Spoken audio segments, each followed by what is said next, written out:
Well, I think that's one phase of it, Bo. Yeah. I mean, but you know, I love Thich Nhat Hanh's, he said, phrase, he said, suffering is not enough. You know, that's right. And you don't have to look for it, you know, very far. I mean, don't worry, you're going to get it, or you got it. So, but I'm just curious about your own experience, Malidoma. Was your experience of initiation, did you elect to do it, or was it part of being in your culture and every boy goes through that's it?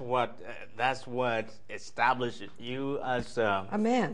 A man, that's right. And for me, having had an experience early on in my life at the school of Catholic boarding school, my way or the village requirement for me to belong was through initiation. I was in my early 20s when I finally broke away from the Catholic Jesuit school, and I had nowhere to go because by then all I knew was Europe, French. I couldn't even speak my native language. And yet I knew that the only possible place for me to go is go back home. And so when I got there, I had no choice. I had to go through what every young man goes through in order to claim a sense of belonging. So, do they do it usually at such an old age? No. I mean, they do it in their teens. I I wasn't there when I was in my teen. I was somewhere else. So you had, you know, the kind of advantage-disadvantage of being more of an adult. Yeah, I describe that more like a disadvantage. Yeah. Oh, now, don't explain just a little bit of it. I know you can't tell the whole story, but it's an incredible story. First of all, the people, the elders initiate people who are supposed to have lived all their life in the community. My belonging to the community comes from being born there. I hadn't lived there. And so when I returned... When did you leave? What time did you leave? I left when I was 5. Oh, boy. I returned when I was 20. So 15 years, 15 critical years, I was supposed to be there, I wasn't. And when I arrived, I couldn't even speak the language of my parents. All I knew was French. So the issue for me was how to figure out a way to reintegrate a place that I know I cannot abandon. Because the fact of having left Jesuit school was like I couldn't return. Yeah. I could not return there. But at least I had a chance to re-embrace that which I believe is by birth mine. And there was a problem there. And the problem for the Council of Initiation was that, first of all, I hadn't been there. And second, you didn't have the language. I didn't have the language. Really serious. But for them, what was worse, they questioned the fact that I was literate. Oh. So why was that important? For them, and it was later on that I better understood this, to be literate in the sense that we all know require opening up an area of cognition which might enter into competition with another kind of literacy, the one that is afforded by the indigenous, call it initiatory process or knowledge per se, because they look at themselves as literate, but literate in their own way. They are sign that they can read from the alignment of different cowrie shells or the manner in which the morning wind or the dew at the door is organized. This for them is literacy.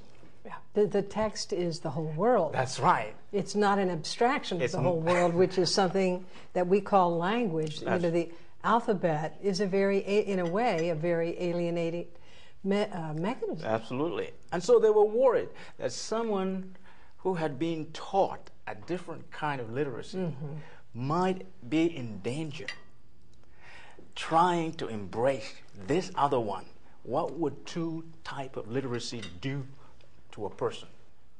If, for instance, earth is important, and I tell the story of when I was buried in the earth overnight and how painful that was, but at the same time, what happened?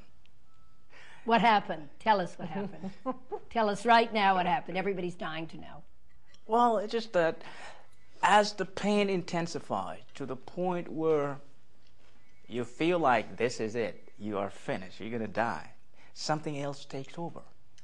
Call it hallucination or whatever appropriate term, comforting term you want. But for me, all of a sudden I found myself getting out of that place of confinement and taking off with such an elegance and beauty to a varieties of places where I realize the trees over there, they talk, I can hear them. Even the stone, the volcanic rock that is sitting there is emitting a high-pitched vibration, which the more I listened to, the more I could find meaning in it. The little crawling insect became a big light, and in its movement, undulating movement, it was speaking a language. I can go on, and you think I'm crazy. No, I don't think you're crazy, because when I was with the shamans in Peru, that's just what we did. We talked to the trees and the animals and the insects. Yes. But then the next moment, realizing that my own thought were turning into a huge loudspeaker, just almost breaking my eardrum. And I had to stop thinking in order to feel myself at peace. And finally, when I stopped, that's when I realized this is really a different place. I'm in a different world. I found myself moving backward in my life, all the way to beyond my birth time, and realizing that, in fact, there were life before birth and there is life after death. It didn't make any difference where you were. It's just one big cycle. They keep rolling. Malidoma, one of the things that comes up for me is when you talk about all of the screaming in your head, and I had the same experience in Peru, that my mind screamed when I was really doing the shamanic trips. And so I'm very interested because, of course, Joan deals with this every day, sitting on the pillow. Screaming in my head? No, but I expect by now your voices have stopped screaming. But what's interesting is that seems to be one of the things that in any tradition we're faced with, is our non-stop mind stream. I mean, that's very interesting. But, you know, it's just, to me, it's just so fascinating, because when you start sitting, and all of a sudden, all this noise is coming up, and you think, this sitting is making the noise come up, but what you realize is that that noise is going on all the time. It's full-time noise. And that you only have given yourself the opportunity to actually be present for it as it's happening. And, you know, it's kind of interesting, because in my first years of sitting, it was really hard to stay put. I wanted to get busy, right? Do something. I mean, quick. I could organize something. Somebody needs something. Just the sense of doing this was so present. But fortunately, I had teachers, some teachers, not all of them, but who were really strict, and made me sit and just burn through it and not lose the tremendous advantage of what a structure does. But, you know, again, as in your situation, it takes a lot of commitment.